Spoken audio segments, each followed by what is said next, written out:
For staying with us. My name is Bob Bowden. Most of you have probably been to these kinds of events before, and you know the drill. So the rules are that we allow applause and celebration after opening statements, and at the end, at closing statements, but in the middle, no hooting, hollering, or muckraking, mud throwing, screaming, yelling, etc. from the crowd. Also, please turn off your cell phones, or at least the cell phone ringers. Please turn those off as they can be distracting. I think we know we're here to discuss the rent control referendum that will be on the ballot, and so without further ado, I tossed a coin, a quarter, for opening statements, and the opening statements will be of the team to my left. And I guess without further ado, please welcome the team to my left. And I guess Ron Simoncini will do the first opening statement. He will have, I believe, 2 minutes. Yes, 2 minutes. Pardon? It's a 2 minutes per team or one per speaker, but they're only doing one speaker, so their team will take all 2 minutes for the opening statement. And you may begin. Thank you, Bob. To me, this election is about credibility. And I think that we've been in Hoboken for 5 years talking about reform of the rent control ordinance. And the last 10 months have been very instructive about why this is a yes vote. It's not a redo, and a lot of people are calling this a redo. A redo would be when there was no more information provided since the last time we did something. And yet, in this particular case, we have an enormous amount of information as to why this should be a yes vote that just happened in the last year.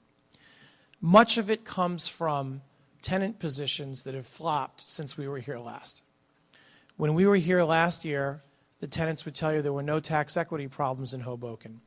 But when the reval was announced, the tenancy became a fan of tax equity and issues related to property taxes.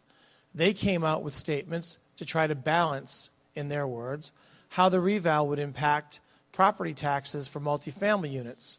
And their interest in that, of course, is that property taxes for multifamily units get passed along to tenants. And so they suddenly became aware that there really is tax inequity as a result of rent control. The second thing that happened was on an issue for which there was said to be no room to negotiate and a deal killer, which is that condominiums should be under the rent control ordinance. We never felt that, and the tenants always felt it. A recent case, 1862 regulation, was found to be illegal. Another instance where the Hoboken Rent Control Office was found to be regulating against the actual law itself. And in this particular case, it was found that condominium owners now do not have the protection of the 1862 regulation, which previously allowed them to decontrol their unit if they had lived in it for 1 year. Suddenly, because the condominium owners have become such a force in the vote in Hoboken over the last year, the tenants decided You could finish the sentence. that they would not oppose an 1862 amendment to the ordinance, which was previously not their position. Thank you very much. All right, and now for the note team, I believe Dan Thompson will be speaking for the note team. You'll have 2 minutes, and it will be consistent throughout the night. If you hear the gong, you guys can finish your sentences and then wrap up then. But go ahead, Dan. Hoboken voters on November The microphone, please. Oh, sorry. And start the time over again. Hoboken voters. On November 5th, Hoboken Public Question Number 1 will ask voters to approve or reject amendments to Hoboken's rent control law. The ballot question starts out with, shall the City of Hoboken continue annual rental increase protections for current residents of rent-controlled properties? If you, the voter, want to continue rent control protections, you will naturally assume that you must vote yes. Nothing could be farther from the truth. The actual purpose of the amendments is to completely decontrol all rents upon vacancy. Here's what will happen if the amendments are approved by the voters on November 5th. Once a current tenant vacates his or her unit, either voluntarily or by court-ordered eviction, rents are decontrolled and can be increased to whatever the landlord wants to charge for every new tenant. All 1 through 4 unit buildings and condos are permanently exempted from rent control. New Jersey state law makes it easy for a landlord to obtain court-ordered eviction of tenants from 1 through 3 unit buildings and condos at the end of their lease and from all rental buildings through condo conversions. Thus, If this decontrol ballot question is approved by the voters, landlords will have the means and incentive to evict current tenants and then jack up the rent to whatever they want for new tenants. The result will be a major destabilization of our Hoboken community. Many Hoboken renters will lose their homes and be forced to leave Hoboken. Hoboken will permanently lose much of its affordable housing. Note that 16,444 Hoboken voters already voted on the same question last year, and the majority voted no. The reason this is on the ballot again this year is because those supporting the losing yes vote used false evidence to convince the court to overturn the valid democratic election result. We must therefore vote no again to reinstate the will of the voting majority. Please do not be misled by the wording of Hoboken Public Question number 1. If you want to defend Hoboken renters from the loss of their homes and defend last year's democratic election, on Election Day, November 5th, please vote no on City of Hoboken Public Question number 1. And please go to Hoboken Fair Housing Association website at hobokenfairhousing.com for more information. Thank you.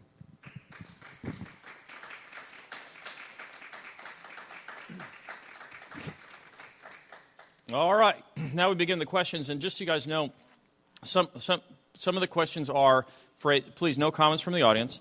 Some of the questions are phrased in a way that doesn't lead support to one team or the other. Other questions are more, why are you so stupid as to believe this, or why is the other team so stupid as to believe that? We're going to begin with questions which do not contain, by my reading, any bias in either direction, and that's how we'll begin. And perhaps later, if we go to the questions that are more biased in one direction or the other, we will balance those. And I'm also going to alternate the order tonight as we'll go. So we'll begin the first question with the no team. There'll be 2-minute answers, original answers, and then a 1-minute rebuttal allowed. So the first question to you guys is on this card, and it has to do with the fact that there are, the ordinance refers to a 4-unit threshold. That's a number given in the ordinance. It says, why buildings with 4 units? That seems arbitrary. The question is, why buildings with 4 units or less? Why that? And it also says, how many tenants would this impact should it pass? How many people are we talking about that would be impacted by this referendum? So go ahead. It is arbitrary, picking 4 units as the demarcation point for permanent decontrol, whereas larger buildings get full decontrol, but not permanent. There's no reason for that demarcation, other than the idea that there may be more owners of smaller buildings who live and vote in Hoboken, and therefore they're trying to appease those people. That there's no logic to it. What was the second part of the question? How many tenants would this affect in There town? are approximately 8,000 rent-control tenants in Hoboken, and they're all in danger of losing their homes because of this. This proposal will give the incentive to a landlord to get rid of their tenants by whatever means that they can use, either eviction or harassment or whatever, in order to double or triple their rents. This is Hoboken. This is the hottest rent market in the state, and there is no doubt whatsoever that many Hoboken rent-control tenants, if this is passed, are going to be forced out of their homes. Anybody who thinks otherwise is just kidding themselves. I just wanted to add that the law that they're proposing that's on the ballot also decontrols buildings with 5 or more units. Every time a tenant goes in there, it's decontrolled. It then goes on rent control for the time the tenant's in there, but it can be jacked up to the whatever the market rate is upon each vacancy. So in a way, it's deceptive that they distinguish between those two. Okay, moving over to the vote yes team. I'll call the teams that if that's okay with you guys. What is the difference? Well, why 4 units or less, and how many tenants would this affect? Go ahead. First, with respect to the selection of 4 units or less, the law in New Jersey uses various thresholds when you're talking about rental property. For instance, in the Just Cause Eviction Act, which really gives every tenant that's living in a property that's not occupied by an owner a lifetime tenancy, which means they can't be evicted unless they stop paying the rent, or some other very specific grounds for eviction.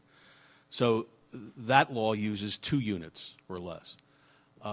The multiple dwelling law uses 5 units or less to determine whether or not the state law is going to inspect multifamily properties on a 5-year cycle.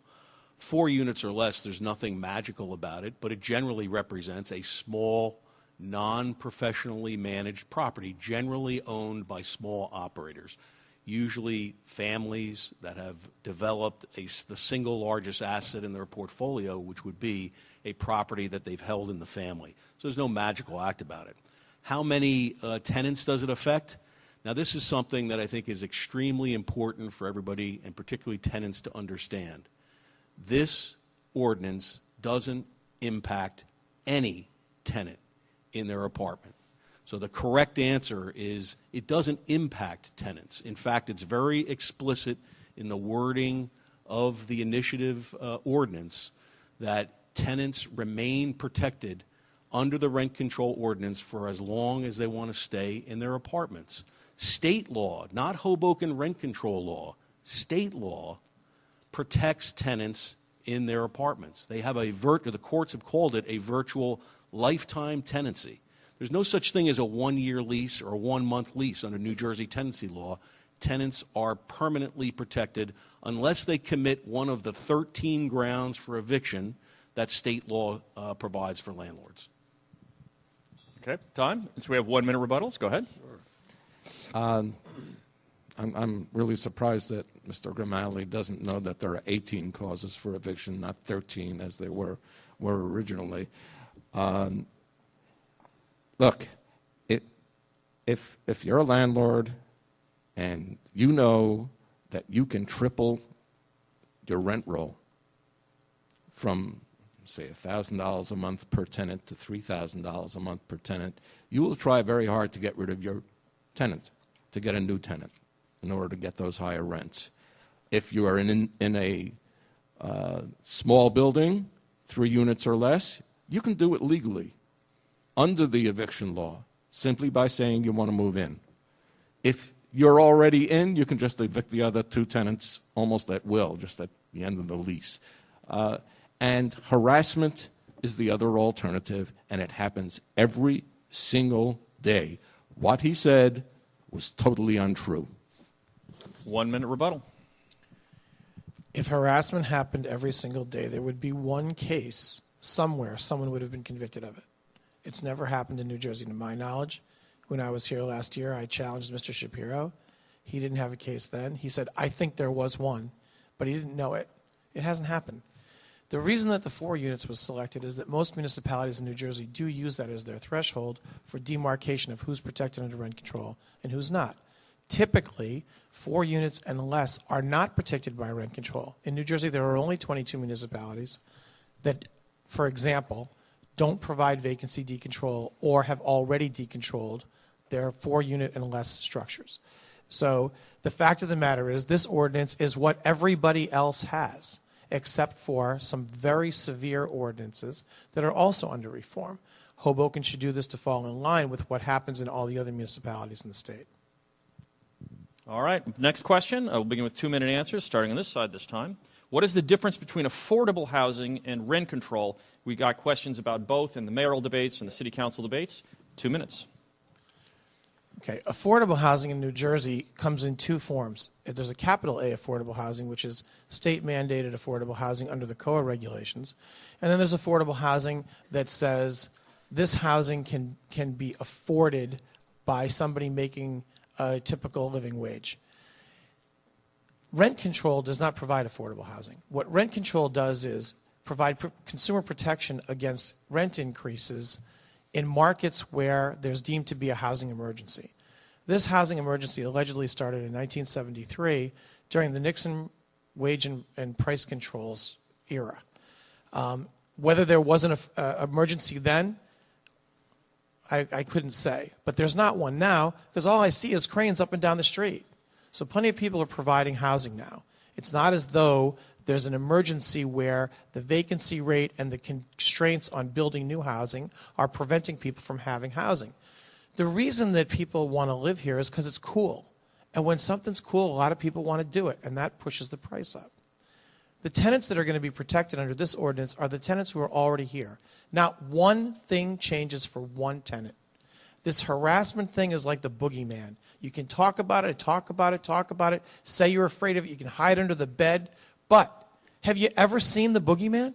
I've never seen the boogeyman, and I've never seen a harassment case. And that's the only one single thing that anybody has from a policy point of view to say in opposition to this law, is that there's the threat of something that never happens. And the reason it doesn't happen is because if people are convicted of harassment, they go to jail. Now, I see a lot of property owners in this audience who I've worked with and represent, and I know not one of them would risk going to jail and leaving their families so they could raise somebody's rent from $1,000 to $1,400 a month. That is not what's going to happen. All right. No, excuse me. No, we don't allow responses until the very end. Go ahead. 2-minute answer. I never said that there was no harassment. I never said that there was only one case of harassment. What I said is I thought there was one case that was actually brought and proven. I said harassment is extremely difficult to prove. That's all I said. It happens every single day. I know it happens because I talk to the people who are being harassed. I am saying to you now that when a landlord enters someone's apartment with a key and goes through their possessions, that's harassment. And it happens. And I've talked to the people who've had that happen to them. If you think that doesn't happen, you're crazy. When a landlord makes a phone call in the middle of the night and doesn't identify himself from a paid, one of these cell phones that has no, that's harassment. It can happen. When a landlord lowers the heat to just the legal temperature, that's harassment. It happens every single day. When a new landlord comes in and says, this is a business.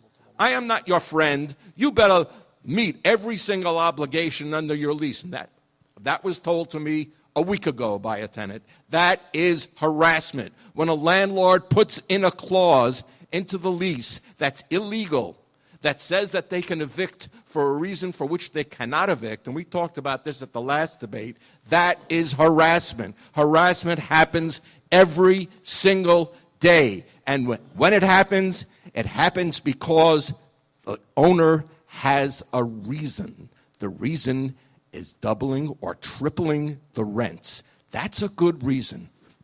1 minute rebuttal. Wait a minute. I'm sorry. I thought he was done. I also want to say that there's perfectly legal means of eviction that require no harassment. 1 through 3 unit buildings can evict tenants, owner-occupied can evict tenants, and also all buildings can evict using condo evictions. So there are means to legally do it without any harassment. 1 minute rebuttal. I think it's important to try to stay with the facts. And the facts are Mr. Shapiro is a statewide tenant advocate. If he could tell you of one case of actual harassment, you know he would. The reality is the majority of municipalities in New Jersey do not have any type of rent control. This is not the elimination of rent control. This is the modification of it. Most tenants in New Jersey live without the protection of rent control. So assuredly, there must be harassment going on out there because in Mr. Shapiro's world, the boogeyman always wants to make more money and will therefore force tenants out. And yet he can't cite to one instance of actual harassment. It doesn't exist. Secondly, look at the ordinance. The reason it won't exist here is the Rent Control Board retains jurisdiction to bar harassment and bar future vacancy decontrol if there is harassment. Okay, 1 minute. First of all, I got to tell you that the law states, the present law states that. Okay. I'm sorry. Did you already have your rebuttal? No, there was one rebuttal. No, statement, rebuttal. Yeah, I think it's their turn for their 1 minute rebuttal. Excuse us. Yeah. But you can start. Let's start them over. Let's give them a fresh 60 seconds. Go ahead. Okay, as I say, this is not just a matter of harassment. The problem is that in the previous law, you couldn't get a vacancy decontrol if there was a holdover eviction. But in this one, You can, and holdover eviction is very common and very easy to do under state law. So that means that every tenant will have a target on his back if this law passes, because the landlord will be able to get a lot more money for the rent, and will have very easy means, legal means, aside from harassment, for getting the tenant out. I just gave 8 or 9 or 10 different examples of harassment. Not 1, not 0, 8, 9, or 10. I could give you 50. This is nonsense. This is completely untrue. Harassment exists, and it exists in great amounts when the incentive exists, and there is no greater incentive than right here in Hoboken. All right, next 2-minute question, and whatever other elaborations either side wants. You guys begin to my right. Explain what a holdover tenant is. What changes will there be to these types of tenants if the ordinance passes? Holdover tenant. Okay, I was just referring to this. The holdover tenant under the existing law, vacancy decontrol cannot happen if a holdover tenant is evicted, which is legal for 1 through 3 unit owner-occupied buildings. However, under the new law, all holdover tenants can be evicted, and as I just said, there are many legal means of evicting tenants. There's a 1 through 3 unit owner-occupied at the end of the lease can be evicted. All other units, condo evictions. So there are legal means to evict tenants, and there is now will be a huge incentive, because 1 through 4 unit buildings will be completely decontrolled and permanently decontrolled, and all the other ones will be decontrolled on each vacancy. So this is putting a target on tenants' backs, and they'll lose their homes. That's what we're trying to stop, and that's why we encourage you to vote no. I don't know if you got that, but the holdover tenant is a tenant who stays after the lease is over, and the term is normally used with respect to tenants who are under the old eviction laws that apply to owner-occupied 2 and 3 family homes.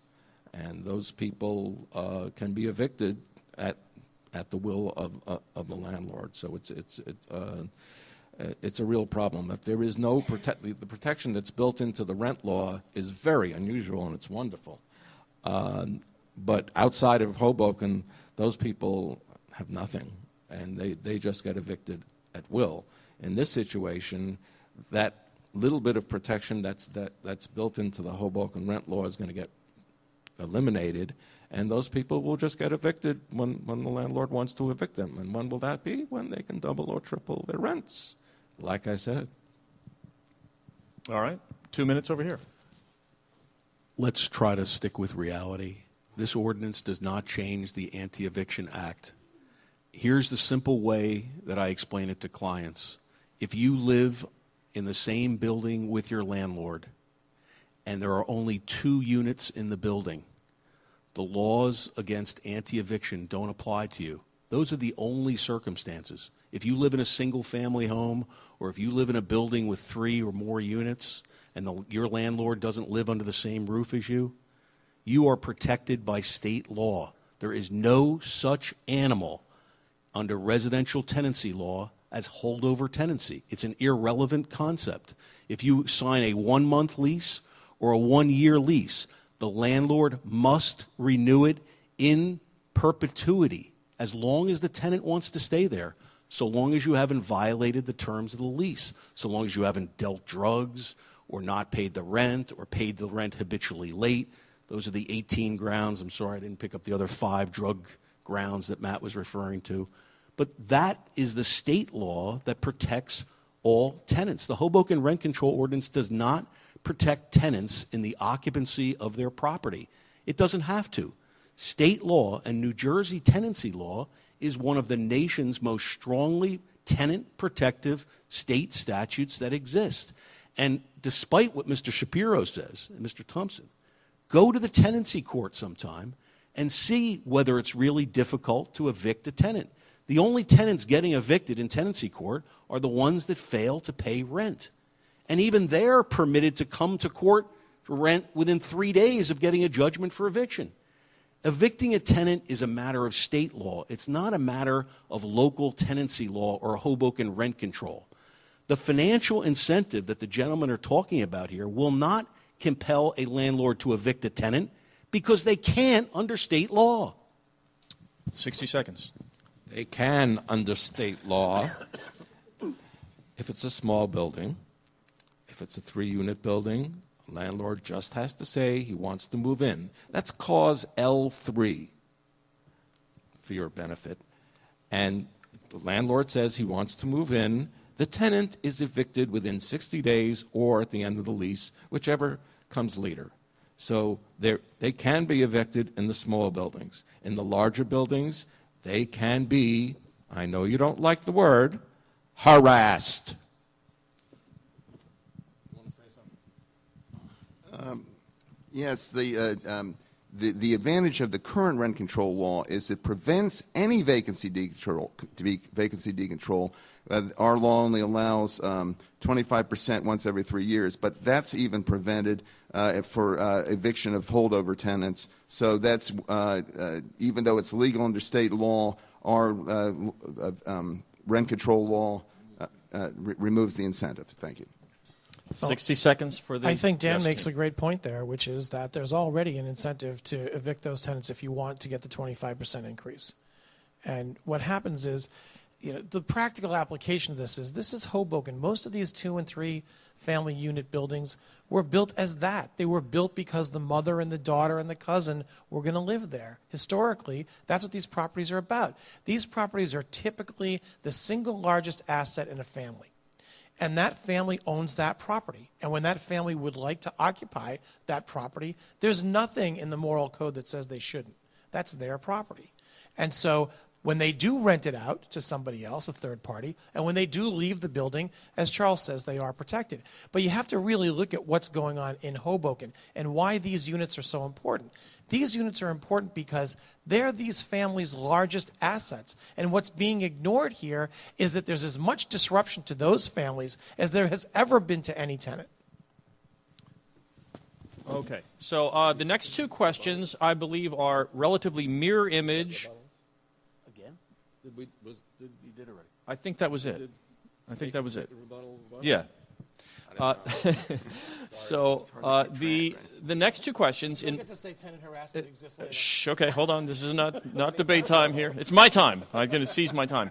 The next 2 questions, I believe, are parallel mirror image questions. One is generally pro one side, the other is pro the other side. So I'll ask them each, and I'll begin with the side that it contests more. So I'll begin, since it's your turn, I'll begin with this question to you guys, to the Vote Yes team. And the question reads, a lot of anti-rent control people keep saying that it hurts the mom and pops, but many of the apartments available are controlled by large developers and realtor groups who bought the buildings at high price with rent-controlled apartments. Shouldn't these tenants be protected from an obvious attempt to empty them out for higher-paying tenants? Absolutely. That is, without question, the hallmark of what rent control is. What rent control says is, when I move into an apartment, I move in based on my budget. I supply the landlord with an application. It includes income qualification. And when I'm admitted to the apartment, I can live there. What rent control does is it says, we won't let the landlord increase the rent in that apartment very much in any particular year because we are interested in the stability of our community and we don't want you to be forced out by unconscionable rent increases or market forces. That's what rent control is. That's what this amendment does. What it says is anybody who's in an investment grade building, 5 units or greater, is going to be protected for the rest of their life. Anybody who's there now can stay under rent control as it is now for the rest of their life. Anybody who comes into a vacant unit and agrees to pay the rent that's offered when the unit's vacant can stay for the rest of their life with only modest increases that are governed by the city council. Those have averaged less than 2% for 20 years. The price of housing has increased by 8%. The price of operating housing has increased by an average of 8%. So every year, every owner loses 6% of the value of his property every single year.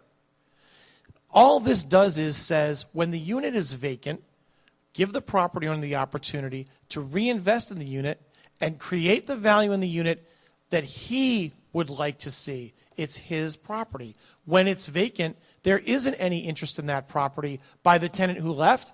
And the only interest in the tenant who comes is, do I want to pay the rent that's offered for an apartment in this condition? That is inherently fair. All right. Now, this is the second 2-minute answer. I'm going to have more clarity from now on as we go. Now, we have a 2-minute answer. This is about large developers and protections of those tenants. 2 minutes. Is it really about that? Because that wasn't what Mr. Simoncini talked about. He didn't mention once the idea that that many of these so-called small buildings are owned by the same landlord. That was what the question was about, and he avoided the question. So, yeah, sure. This is not simply about small owners. This is very often about very large owners of many, many small buildings. And we shouldn't be fooled into thinking that, oh, this is all mom and pop stuff. It's not. I just can't get out of my mind the idea that these people believe in rent control. I mean, because that's what Mr. Simoncini was saying here. He believes in rent control. His entire website is about ending rent control everywhere. So he's not believable. When he says, and when the question says, oh, we're going to protect you from, protect current tenants from any loss of rent control because we love you, it's nonsense. They're trying to get rid of rent control tenants. They're trying to get rid of rent control. They chose this language and this method because they felt it might win. And they came very close to winning. They actually lost, but then they got it reversed in court using false testimony. And that we have to go into a great deal tonight because that is an outrage. And that tells you, once you hear what this false testimony is, you're going to understand you can't believe anything these two guys are saying. No reaction, please, from the audience. No reaction, please. Okay, that's the second 2-minute answer. Now we're going to the 1-minute answers. Inside. Excuse me. Now we're going to the 1-minute answers. Go ahead, sir. This ordinance is not the end of rent control. It couldn't be more specific. It makes it very clear that the current tenants staying in place stay under the current rent control ordinance. When that tenant leaves and another tenant replaces them, that tenant remains under the protection of the rent control ordinance. It couldn't be clearer. Why would you misstate the simplest proposition in order to create a false premise that we're trying to end rent control? Rent control remains in Hoboken. It's a state of affairs that will remain forever. But what this ordinance does is equalize the playing field. What it allows the landlords to do is while the existing tenant remains under the protection of the rent control ordinance, when that tenant vacates, a new rent can be negotiated between a landlord and a tenant. And then, guess what? When the tenant comes in, they are under the protection of the rent control ordinance. It's simply wrong to misstate what this ordinance does in an effort to scare people and just to create a false argument.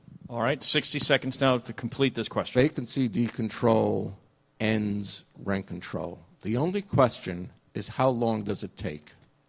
In a community where the incentive to evict people or to harass them out is small, it takes a while. But it does end rent control. I've seen it happen in all of the communities that have vacancy decontrol. In a community that has a large incentive to get rid of the tenants, it happens really, really quickly. There is no city in this state with a larger incentive to get rid of tenants. Tripling the rents does not exist anywhere else but Hoboken. So the incentive is greatest here, therefore the vacancy decontrol, both the permanent for the small ones and the full for the big ones, is going to get rid of rent control, period. And I just want to keep adding that the tenants who are under rent control, as Mr. Gormally is saying, will lose their homes because they can be easily evicted. They can be evicted by condo evictions on all units and 1 through 3 units at the end of the lease. Okay. Next 2-minute question, the last 2-minute question, more challenged the Vote Yes team, and it was about large landlords. This question will more challenge the vote no team, and it's about small landlords, and I'll read it. I am a regular small-time landlord, not a multimillionaire. I have a tenant in a studio condo currently paying well below market rate because I never raised the rent in 9 years. Maybe I'm too nice. When my tenant voluntarily moves out, why can't I get a market rate rent for my investment condo? 2 minutes. The problem is the word voluntarily. Why would your tenant voluntarily move out? Especially with such a good deal. Shh. If you're not going to raise the rent on the tenant for that many years, gee, I'd stay there. And you know, landlords like that do exist. I've known landlords who don't raise the rent for many years. There are some really good people who are landlords. I'm not saying every landlord is terrible and wants to harass their tenants. There are going to be some landlords who, in fact, don't harass, even with this tremendous incentive, because they have a high moral code. But I don't know how many that is. It's going to be hard to resist this tremendous temptation to get rid of your tenant if you're going to be able to double or triple the rents. It's not an easy thing to resist. I hope, you know, if this horrible thing passes, I hope that landlords do resist it, but it's not very likely that most of them will. Some of them will. A few very good people will resist. I just wanted to add that under rent control, landlords can make a fair return on investment. The New Jersey Supreme Court ruled that no rent control law can prevent a landlord from making a fair return on investment. So even if this landlord liked his tenant and didn't raise his rent and so forth, when he gets a new tenant, he can, or even with that current tenant, he can apply for hardship increase the rents to cover his expenses and so forth. So rent control covers that. The biggest cost in running a building is the mortgage. It's half the rent. Mortgage rates have gone down. Rental costs, the cost of running a rental building, has not gone up. It's gone down. All right. 2-minute answer on from the vote yes team. Well, in capitalism, most of us consider the opportunity to refinance their asset to be something that should benefit them rather than their tenant. So when we do have an opportunity to create lower costs, we do that. That's not the operating cost of the building, though, and I think Matt knows that. But more to the point of what they just said, the person who gave the example is not the typical person in Hoboken. The typical person in Hoboken rented the unit to their sister or their brother or their cousin, and they kept the rent low because it was a family member. And then when that person moved out, their perspective was, well, now somebody's going to move in and I'm going to create an opportunity for myself to benefit from owning this real estate. And they found out, no, they can't do that. They were renting to their sister-in-law for $600 a month. They have to keep renting for $600 a month. The maintenance cost on that apartment might have been $1,000 a month. They still have to keep renting for that amount because that's what the rent control ordinance says. What we're proposing is that stops, and it stops for a really good reason. Those are the places that are in the most disrepair. The places that are most struggling in Hoboken in terms of their systems, their plumbing, their electrical, are these 2, 3, and 4 unit buildings. And you know what happens to them? They get converted to condominium. Because as soon as there's one vacancy in a building that size, the owner looks at it and says, I can rent it for $600 a month, or I can convert these and sell them for $600,000 a unit. What would you do? So in fact, the tenant position on this actually creates fewer affordable rentals. Because what happens is, in 1987, there were 17,000 rent-controlled units in Hoboken. There are now 8. Why? Where did they all go? They all went away because the form of ownership became unrewarding to the property owner, and they became condominiums. And if you keep constricting that supply of housing, there's not going to be any market affordable housing in Hoboken. It's all going to go to condo. This is a tenant-friendly bill in that sense. All right. Now we go to 1-minute answers from both sides. Go ahead. And the end of rent control would also be friendly because it would cause more affordable housing, according to Mr. Simoncini, because no rent control is better for the tenants. Again, you can't believe anything you say. what was I going to say? The current ordinance for the small owner who needs an increase because his tenant moves, the current ordinance gives a partial vacancy decontrol. It is a reasonable ordinance. Once every 3 years, you can get a 25% increase. And that has happened multiple times in many apartments. So this is not a strict ordinance. This is a moderate ordinance, because there are many ordinances with no vacancy decontrol whatsoever. So this idea that we have this extremely tight ordinance, 25% every 3 years is pretty good. 1 minute answer. The partial vacancy decontrol that exists under the current Hoboken rent control ordinance is broken. It's been declared broken by courts who've noted that the office failed to gather and maintain records appropriately so that you could calculate 25% increases. It's been broken because if you've got a long-standing tenant who's been in an apartment paying $500 a month, where a market rent for that unit might be $1,200, having that tenant vacate to be able to charge a 25% increase doesn't come close to compensating the property owner, either in terms of expenses or in him charging a fair market rent. This isn't a gouged rent. This is a market rent. Market rent isn't what the landlord decides to charge. Market rent is dictated by the forces of the market. If somebody can rent an apartment for $1,000 a month and it's got a brand new kitchen, they're unlikely to go next door and pay $1,200 for the unit that doesn't have the new kitchen. That's what the market is all about, and that's what this ordinance protects. All right. New question? Yeah. Any help with the audience in terms of, because I'm reading sometimes, so I lose track myself, as you guys know from last week, who might have seen some of those debates.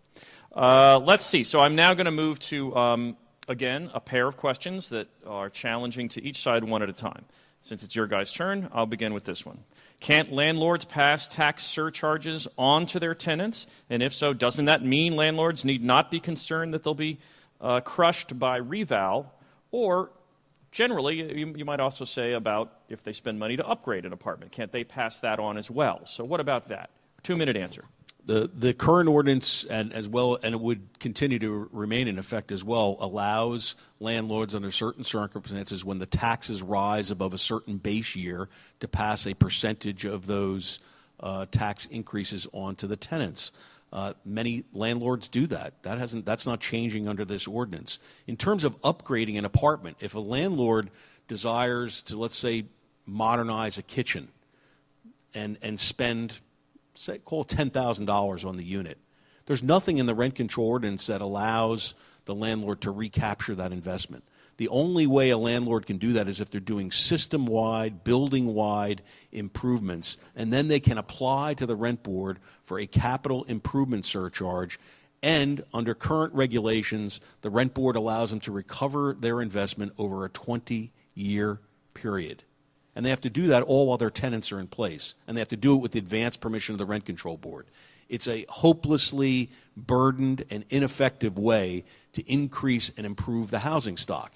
It's far more effective that when a unit is vacated and a landlord has an opportunity to get in and totally rehabilitate a unit, and many of these units need it, that they have the opportunity to rehabilitate the unit and then rent the unit for a market rate rent. At that point in time, the landlord takes the advantage of improving the housing stock, putting its unit at the top of that housing stock to attract a high rent-paying tenant or a market rate tenant, and negotiate an appropriate lease.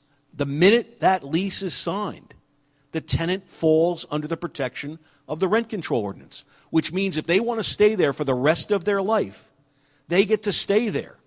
And they're only subjected to modest periodic annual increases, as Ron indicated, about 2% per year.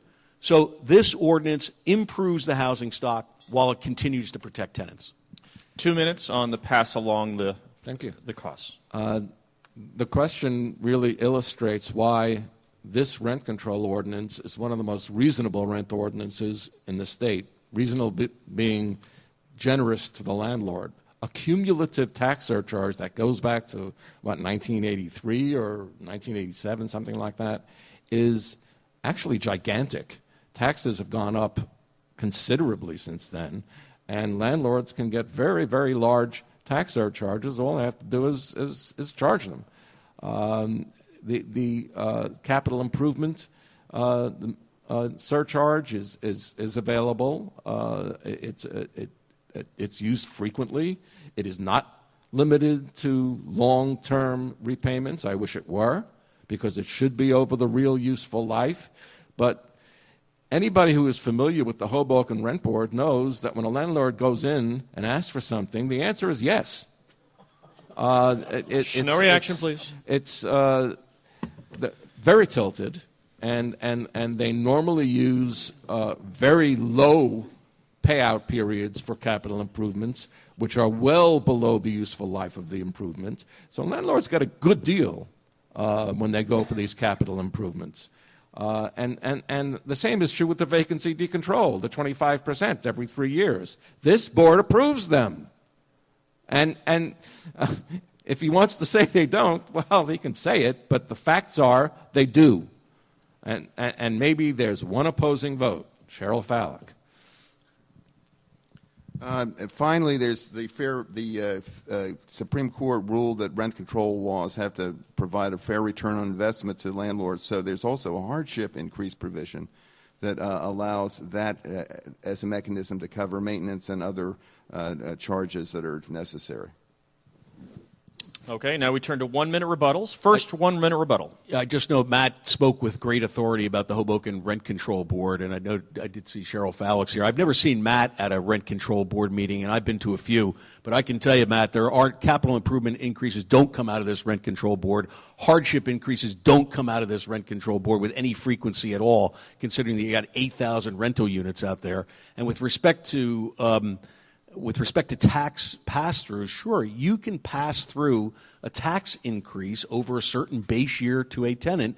And if you appeal your taxes, if you decide that, gee, I don't want to incur this expense, the tenants get the money back.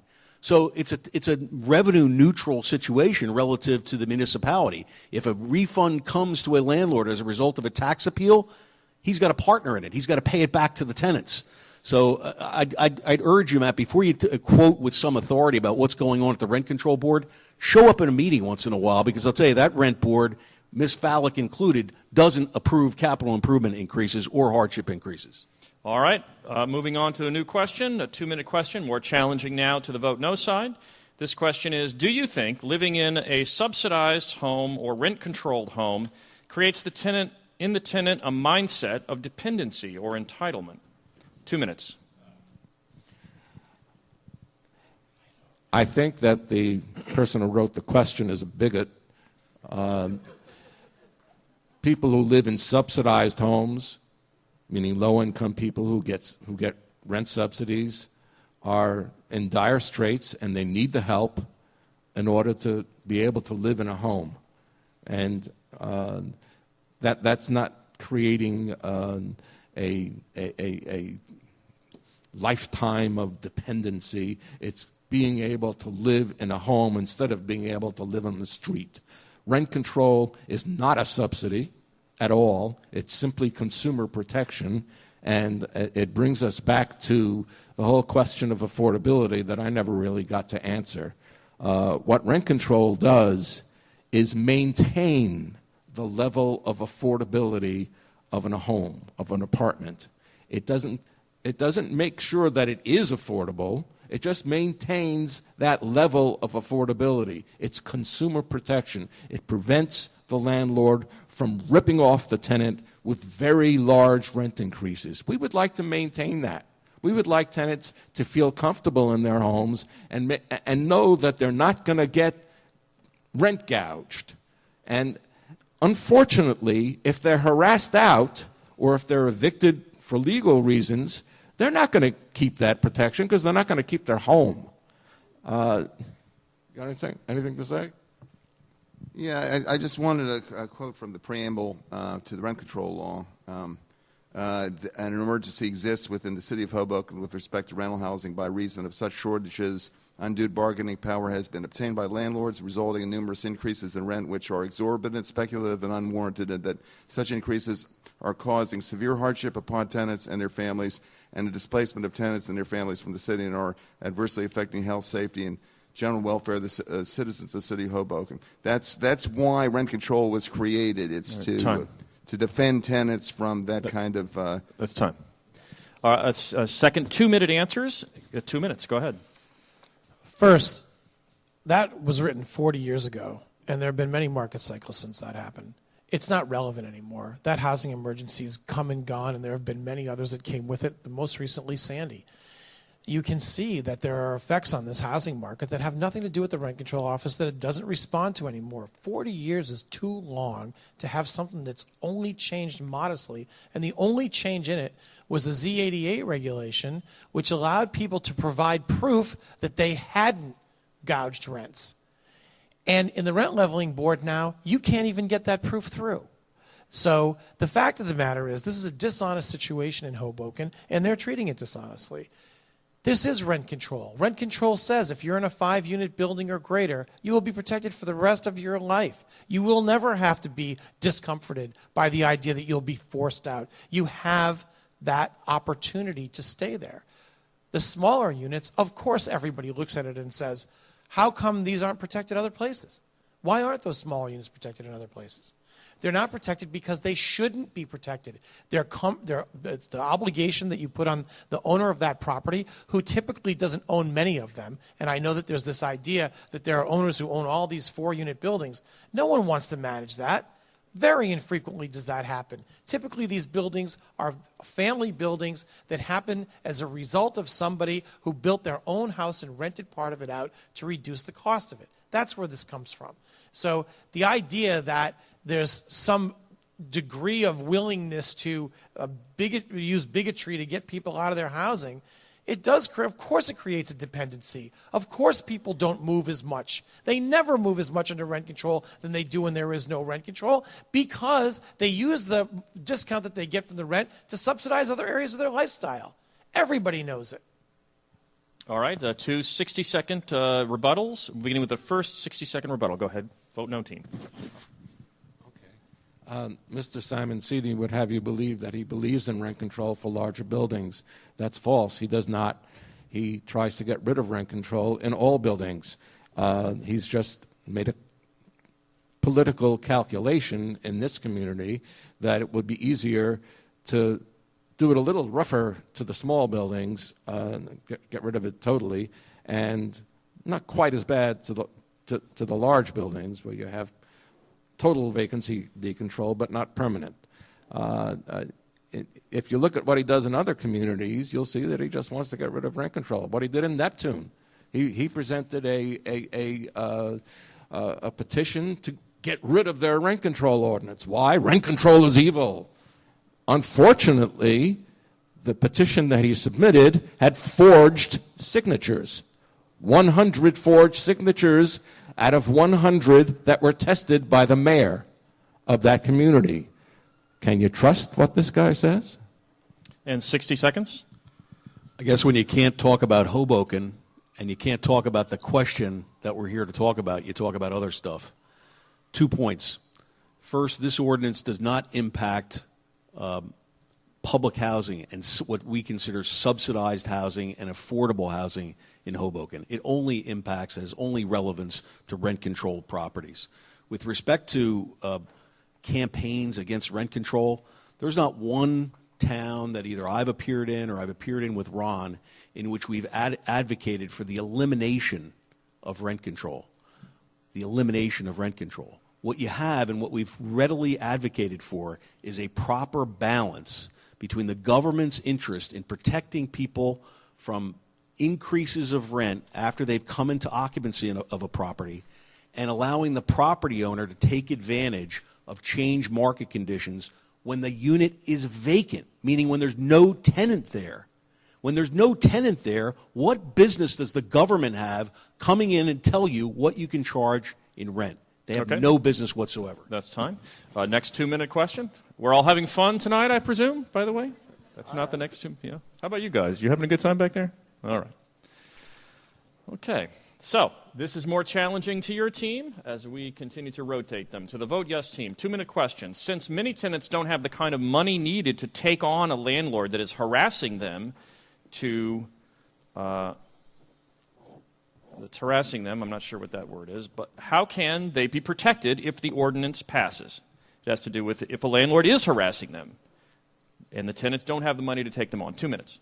Okay, one of the easiest ways, and while I don't generally represent tenants adverse to landlords, because I represent too many landlords, is the law in New Jersey is extremely protective of tenant rights. I've already mentioned the Just Cause Eviction Act, which basically, if you're not living under the same roof as your landlord, you have a lifetime tenancy. The other thing that the state law provides tenants is the ability to make a claim under the Consumer Fraud Act. And many of the tenants I see here have been represented by a tenant advocate who sued landlords on their behalf and asked them how much they paid their lawyer. They didn't pay their lawyer anything because under state law, the tenant, when they allege consumer fraud, can collect all of their attorney's fees from the landlord. So it's another example where New Jersey is at the forefront from a consumer protection standpoint of leveling the playing field. They level the playing field under the Consumer Fraud Act because they can award a tenant triple damages and they can award them attorney's fees if they have to sue their landlord for violating the law, violating the rent control law, and it happens with some frequency. That's how the law balances the playing field. What the rent control ordinance lacks and what this ordinance provides is balancing the playing field when a unit is vacant, meaning when there's no tenant there. What business does the government have coming in and telling a property owner what they can charge in rent for the next tenant? There's simply no basis for that. If a tenant's in place and a tenant is being harassed, read what this ordinance does. The tenant goes to the rent control board and objects. And if they object, and if they're found that the landlord has in fact harassed the tenant, guess what? The landlord gets no vacancy decontrol. It prevents it from happening. 2 minute answer. The Consumer Fraud Act, which I love, has never, ever been used in a case of harassment. So, oh yes, because there's no harassment, sure. So it's a completely false analogy. The Consumer Fraud Act is great. It does apply to rent control, and the attorney, who unfortunately has moved to Portugal, really expanded the use of the Consumer Fraud Act. And you know, landlords ought not violate the law. And when they do violate the law, it shouldn't be simply, well, you lose the rent increase that was illegal. There should be a penalty. I think it's really good that there's a triple penalty. It says to a landlord, don't break the law. So, you know, they're complaining about it, but, you know, this inherent right that they want for, which just means the end of rent control, it means no rent control. This inherent right to just raise the rent to whatever the landlord wants to raise it to, just because he's got a new tenant. There's no inherent right. There's an inherent right if you don't think people have rights. The reason we don't want vacancy decontrol is because we don't want the current tenant to be pushed out. That's reason number one. Reason number two, and that's the biggest reason by far. Reason number two is that we want to keep Hoboken, Hoboken. Hoboken today is a mixed income community. It is socially diverse. It is culturally diverse. If the 8,000 rent control tenants get forced out, only the rich will be left and the very poor. That's not the Hoboken that we have today, and I don't think it's the Hoboken that we want. Beginning with 60-second rebuttals. First 60 seconds. You can't freeze dry the city to what you want it to be at any particular moment. We'd all like to do that to places, but that's not what happens. It's not what's going to happen here. In terms of the protection issue, I know personally most of the elected officials here in Hoboken, I wouldn't call them friends or that were friendly, but none of them would permit any tenant to be harassed without a complaint to the police, a complaint to the building department, a complaint to the rent leveling office. So the question really centered around, I can't afford to protect myself against my landlord. You have more protections against your landlord. You can't walk down the street without finding a protection against your landlord. So I would, if I were a tenant, my answer to that question would be, if you feel harassed, you should call the police. If you feel harassed,